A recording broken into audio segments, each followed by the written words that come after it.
কিভাবে প্রধান উপদেষ্টার বিশেষ সহকারী নগদের পূর্ববর্তী ব্যবস্থাপনা আর অন্যদিকে নাহিদ ইসলাম, এনসিপির আহ্বায়ক নাহিদ ইসলামের সাবেক ব্যক্তিগত কর্মকর্তা আতিক মোর্শেদ প্রত্যেকে একে অপরের সঙ্গে যুক্ত হয়ে জোটবদ্ধ হয়ে এই কেলেঙ্কারিতে যুক্ত হয়ে পড়েছেন।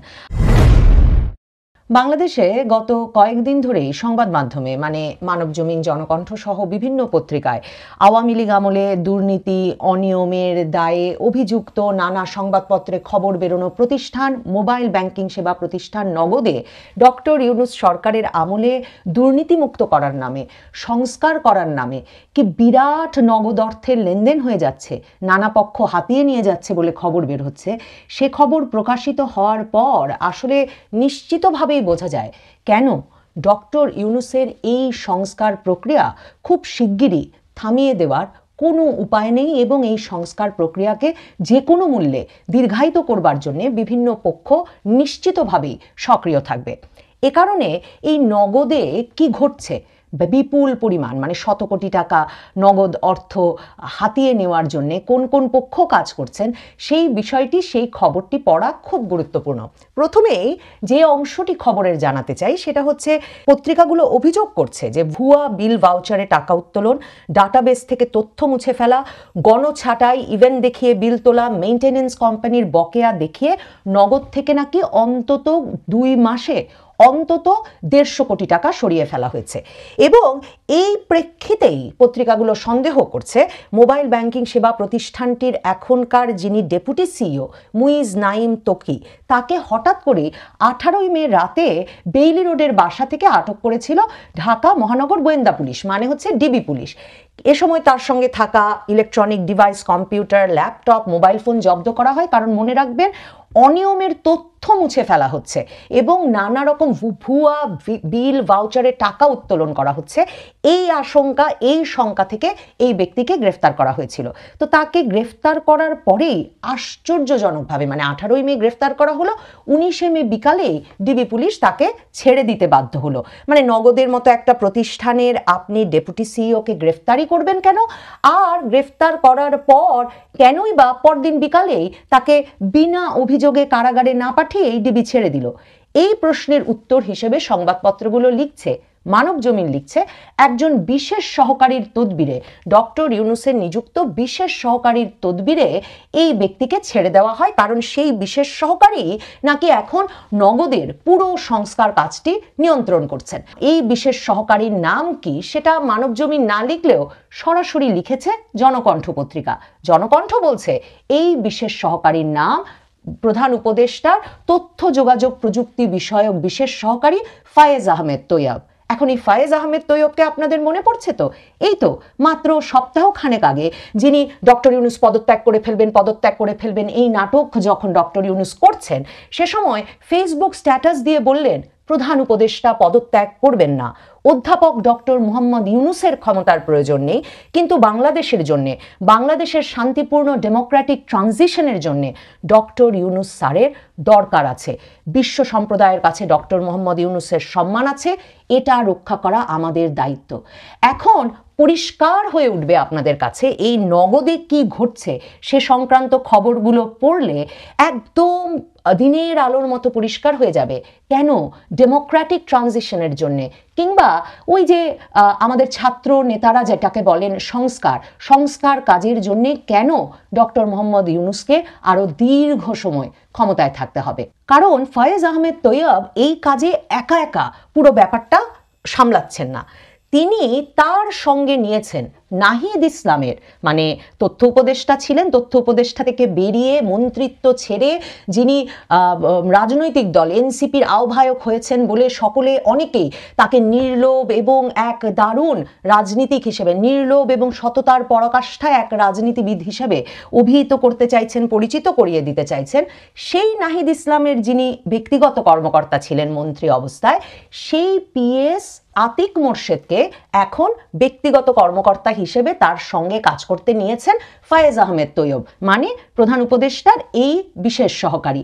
এবং এই আতিক মোর্শেদ আসলে এখন রীতিমতো সিইওর ভূমিকায় অবতীর্ণ হয়েছেন নগদ পরিচালনার ক্ষেত্রে। নগদ পরিচালনা করছেন সেই আওয়ামী লীগ আমলেই যেই সিইও ছিলেন তানভীর আলম মিশুক, পত্রিকাগুলো লিখছে তারই লোকজন আসলে এখনো নগদ পরিচালনা করছে বলে পত্রিকাগুলো লিখছে। এবং পত্রিকায় বলা হচ্ছে যে যেই ব্যক্তিকে সাফায়াত আলম নামে যেই ব্যক্তিকে সিইও ঘোষণা করা হয়েছে তিনি আর অফিসে আসেননি কখনো 5ই আগস্টের পর থেকে। কাজেই বাংলাদেশ ব্যাংক মাঝখানে যখন প্রশাসক নিয়োগ করে নগদ চালাতে চাইল এবং এই নগদ সিন্ডিকেটের মুখে টিকতে না পেরে এমনকি তারা আদালত থেকে স্থগিতাদেশ নিয়ে এলো যে কোনোভাবেই আসলে প্রশাসক নিয়োগ করে নগদ পরিচালনা করা চলবে না, এই অবস্থায় যখন বাংলাদেশ ব্যাংকে আসলে নগদের নিয়ন্ত্রণ ছেড়ে সরে দাঁড়াতে হলো, তখন নগদের সিইও হিসেবে সাফায়াত আলমের নাম থাকলেও আসলে নগদ পরিচালনা করছেন নাহিদ ইসলামের সাবেক ব্যক্তিগত কর্মকর্তা বা পিএস আতিক মোর্শেদ, যিনি এখন কাজ করছেন ডক্টর ইউনূসের বিশেষ সহকারী ফায়েজ আহমেদ তৈয়বের সঙ্গে। তো এই আতিক মোর্শেদ নিজেই নিয়মিত নগদে গিয়ে অফিস করছেন, সিইওর চেয়ারে বসছেন, মানে মোটামুটি কি ঘটছে ওখানে সেটা নিয়ন্ত্রণ করছেন তিনি এবং ডেপুটি সিইও সেই মুইজ আহমেদ তকি, যাকে গ্রেফতার করেছিল ডিবি পুলিশ আর যাকে গ্রেফতার করার পরদিনই ছাড়িয়ে এনেছেন ফয়েজ আহমেদ তৈয়ব। আতিক মোর্শেদ শুধু যে নিজে সিইওর ভূমিকায় অবতীর্ণ হয়েছেন নগদের তাই নয়, নাহিদ ইসলামের এই সাবেক পিএস তার স্ত্রী জাকিয়া সুলতানা জুইকেও নগদের ম্যানেজার কমপ্লায়েন্স পদে চাকরি দিয়েছেন। অনলাইন সয়লাব জাকিয়া সুলতানা জুইয়ের সিবি এবং যোগ্যতা নিয়ে প্রশ্ন তুলে যে কি করে 1.5 লাখ টাকার কমপ্লায়েন্স ম্যানেজারের চাকরি পেয়ে গেলেন এই জাকিয়া সুলতানা জুই। আসলে আতিক মোর্শেদরা কোন যোগ্যতায় নাহিদ ইসলামের ব্যক্তিগত সহকারী হয়েছিলেন? এখন নাহিদ ইসলাম বলছেন বটে আতিক মোর্শেদ যখন তার ব্যক্তিগত সহকারী ছিলেন তখন নগদের সঙ্গে তার কোনো সম্পর্ক ছিল না, নগদ তখন বাংলাদেশ ব্যাংক পরিচালনা করছিল। এখন আতিক মোর্শেদ ফায়েজ আহমেদ তৈয়বের সঙ্গে কাজ করছেন, কাজেই নাহিদ ইসলামের পিএস বলে তাকে পরিচয় করিয়ে দেওয়া ঠিক হবে না। খুবই যুক্তিসঙ্গত কথা, কিন্তু ঠিক কি কি কমপ্লায়েন্স বিচার করে, কি যোগ্যতা বিচার করে এই এপিএসদের নিয়োগ দিচ্ছিলেন নাহিদ, আসিফ মাহমুদ সজীব ভুইয়া কিংবা ডক্টর ইউনূসের গ্রামীণ ব্যাংক থেকে আনা উপদেষ্টা নূরজাহান বেগমেরা? কারণ আপনারা নিশ্চয়ই ভুলে যান নাই যে আসিফ মাহমুদ সজীব ভুইয়ার ব্যক্তিগত সহকারী হিসেবে নিয়োগপ্রাপ্ত মোয়াজ্জেম হোসেন, যিনি নাকি আসিফ মাহমুদ সজীব ভুইয়ার খুবই ব্যক্তিগত বন্ধু, খবর যখন বেরিয়ে এলো যে আসিফ মাহমুদ সজীব ভুইয়ার এপিএস হিসেবে এই ব্যক্তি সারা বাংলাদেশ জুড়ে মন্ত্রণালয়গুলোতে পদ পদায়ন এবং ঠিকাদারি কাজ দিয়ে আসলে বিপুল পরিমাণ অর্থ উপার্জন করেছেন, তখন আসিফ মাহমুদ সজীব ভুইয়া বললেন এর সঙ্গে আমার কোনো সংশ্লিষ্টতা নাই এবং এই ব্যক্তিকে অব্যাহতি দেওয়া হলো। ডক্টর ইউনূসের গ্রামীণ ব্যাংক থেকে আনা তার কয়েক দশকের সহযোগী নূরজাহান বেগম, স্বাস্থ্য উপদেষ্টা, তার সহযোগী হিসেবে যে তুহিন ফারাবি নামের এক তরুণ নিয়োগ পেলেন, সেই ব্যক্তিগত সহকারী তুহিন ফারাবি স্বাস্থ্য মন্ত্রণালয় জুড়ে পদ পদায়ন করে হাজার কোটি টাকা কামিয়ে নিয়েছেন এবং তারপর তাকেও অব্যাহতি দেওয়া হয়েছে। অন্যদিকে সেই নূরজাহান বেগমের আরেক ব্যক্তিগত সহকারী মাহমুদুল হাসান, তিনি নাকি কয়েক হাজার কোটি টাকা বানিয়ে এখন রাশিয়ায় চলে গেছেন, কাজেই তাকে আর ধরা ছোঁয়ারই কোনো উপায় নেই।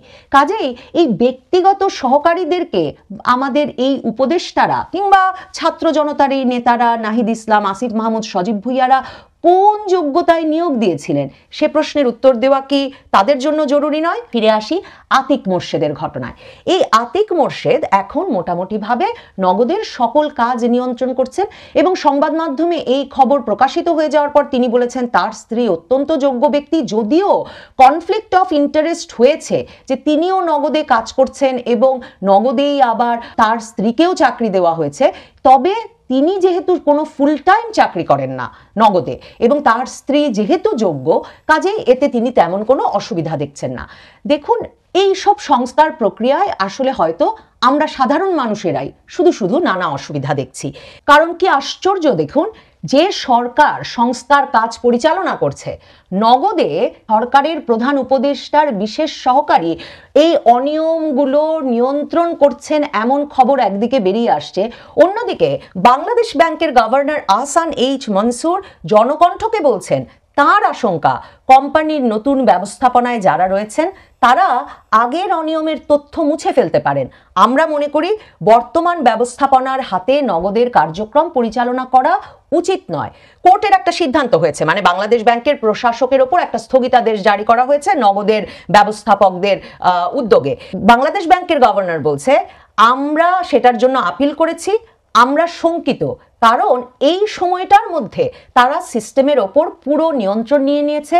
তারা অনেক কিছু করে ফেলতে পারে যেটার ওপর আমাদের কোনো হাত থাকবে না। তারা তাদের যে অপকর্মগুলো করেছে তা মুছে ফেলার চেষ্টা করবে, ডেটাগুলোকে মুছে দেবে, যা পরবর্তীতে আমাদের কাজকে আরো কঠিন করে তুলবে। মানবজমিন পত্রিকার রিপোর্টটি যদি পড়েন তাহলে দেখবেন তারা আইটি সেকশনের বিভিন্ন কর্মচারী কর্মকর্তাদের সঙ্গে কথা বলে কাদেরকে কখন ছুটি দিয়ে দেওয়া হচ্ছে, কি করে অফিস পরিচালনা করা হচ্ছে, এই খবরগুলো বিস্তারিত লিখে এই চিত্রটি খুব পরিষ্কার ফুটিয়ে তুলেছে যে যারা এখন নগদ ব্যবস্থাপনার নিয়ন্ত্রণে আছে তারা আসলে নগদের পূর্ববর্তী দুর্নীতি ঢাকতে চাইছে, সেসব দুর্নীতির এভিডেন্স মুছে ফেলতে চাইছে, অন্যদিকে ব্যাপক পরিমাণ অর্থ উত্তোলন করে আসলে হাতিয়ে নিচ্ছে কিংবা পাচার করছে। তাহলে ঠিক কি ধরনের সংস্কার ডক্টর ইউনূসের নেতৃত্বে কিংবা তার বিদেশ থেকে উড়িয়ে আনা বিশেষ সহকারীদের বিশেষ উদ্যোগে কার্যকর হচ্ছে, সেই পুরো প্লটটা বোঝার জন্যে আসলে ভীষণ গুরুত্বপূর্ণ নগদে কি পরিমাণ নগদ হাতিয়ে নেওয়ার কাজ এখন চলছে সংস্কারের নামে সেটা বুঝে নেওয়া। এবং এটা বুঝে নেওয়া খুব জরুরি কিভাবে এরা একে অপরের সঙ্গে রীতিমতো সংযুক্ত এবং সংশ্লিষ্ট হয়ে কাজ করছে, কিভাবে প্রধান উপদেষ্টার বিশেষ সহকারী নগদের পূর্ববর্তী ব্যবস্থাপনা আর অন্যদিকে নাহিদ ইসলাম, এনসিপির আহ্বায়ক নাহিদ ইসলামের সাবেক ব্যক্তিগত কর্মকর্তা আতিক মোর্শেদ প্রত্যেকে একে অপরের সঙ্গে যুক্ত হয়ে জোটবদ্ধ হয়ে এই কেলেঙ্কারিতে যুক্ত হয়ে পড়েছেন। বিপি নুরুল হক নুরুর দল গণ অধিকার পরিষদের নেতা রাশেদ খান সরাসরি প্রশ্ন তুলেছেন ফেসবুক স্ট্যাটাস দিয়ে যে অন্তর্বর্তী সরকারের তথ্য উপদেষ্টার দায়িত্বে থাকা অবস্থায় নাহিদ ইসলামের পিএ ছিলেন আতিক মোর্শেদ, এবার তার বিরুদ্ধে নগদ থেকে 150 কোটি টাকা বেহাতের অভিযোগ উঠেছে, গুরুত্বপূর্ণ পদে স্ত্রী সহ আত্মীয়দের চাকরি দেওয়ার অভিযোগও উঠেছে তার বিরুদ্ধে। রাশেদ খান বলেছেন বিশেষ সহকারীর এসব কাজের দায়ভার সুষ্ঠু তদন্ত ছাড়া নাহিদ ইসলামের এড়ানোর কোনো সুযোগ নেই। রাশেদ খান এটাও মনে করাচ্ছেন যে যখন নাহিদ ইসলাম তথ্য উপদেষ্টা হিসেবে দায়িত্ব ছিলেন তখনও এই তার গুণধর পিএ আতিক মোর্শেদ সম্পর্কে বেশ কিছু গুরুতর অভিযোগ উঠেছিল, কিন্তু নাহিদ ইসলাম কোনো ব্যবস্থা নেননি বা তদন্ত কমিটি গঠন করেননি। আমার মনে হয় রাশেদ খান যে প্রশ্ন তুলেছেন আমাদের মতো অনেকের মনেই সেই প্রশ্নটা আমরা চাপা দিয়ে রাখতে চাইলেও বেশ দানা বেঁধে উঠছে। মানে এই প্রশ্নটাই মাথায় ঘুরপাক খাচ্ছে যে এক্ষেত্রে প্রশ্ন থেকে যায়। রাশেদ খান বলছেন নাহিদ ইসলামের পরামর্শেই কি আতিক মোর্শেদ এসব কাজে জড়িত? অন্যথায় এসব বিষয়ে নাহিদ ইসলাম কেন চুপ ছিলেন বা এখনো চুপ আছেন? খুব গুরুত্বপূর্ণ প্রশ্ন। এই যে ছাত্র নেতাদের ব্যক্তিগত সহকারী পদে এক একজন এত ক্ষমতাবান হয়ে উঠলেন যে কেউ সকল পদ পদায়ন নিশ্চিত করছেন, মন্ত্রণালয়গুলো তারাই দেখভাল করছেন, হাজার কোটি টাকা বানিয়ে ফেলছেন, শত শত কোটি টাকা বানিয়ে ফেলছেন, এবং বানিয়ে ফেলার পরে যখন পত্রিকায় খবর বের হচ্ছে সরল মনের উপদেষ্টারা বলছেন তারা এ সম্পর্কে কিছু জানতেন না। আবার এদের কেউ কেউ রীতিমতো তথ্য উপদেষ্টার আশ্রয় হারিয়ে প্রধান উপদেষ্টার বিশেষ সহকারীদের সহযোগী হয়ে উঠছেন। এই রহস্যগুলো ভেদ করা অত্যন্ত গুরুত্বপূর্ণ।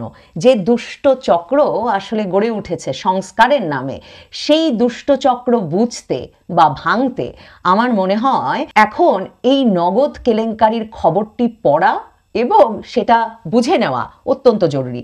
তাহলেই বোঝা যাবে সেই যেখান থেকে শুরু করেছিলাম, কেন প্রধান উপদেষ্টার বিশেষ সহকারী ফয়েজ আহমেদ তৈয়বকে ফেসবুকে স্ট্যাটাস দিয়ে বলতে হয় নির্বাচনের এক্স্যাক্ট ডেট ঘোষণার এখতিয়ার শুধুমাত্র স্যারের, মানে ইউনূস স্যারের এখতিয়ার অন্য কেউ হাইজ্যাক করতে পারবে না। স্যারকে যখন আনা হয়েছে তখন বিমানবন্দরে দাঁড়িয়ে স্যার বলেছেন আমার কথা শুনতে হবে, ইনশাল্লাহ আমরা হারবো না, আমাদের হারানো যাবে না, ইনকিলাব জিন্দাবাদ। কাজেই ফয়েজ আহমেদ তৈয়বের এই কথা দিয়েই শেষ করি, এই সংস্কার প্রক্রিয়া থামানো যাবে না, যেতে পারে না। সংস্কার চলতে হবে যতদিন স্যার এবং স্যারের বাহিনী চাইবেন, ঠিক ততদিন পর্যন্ত।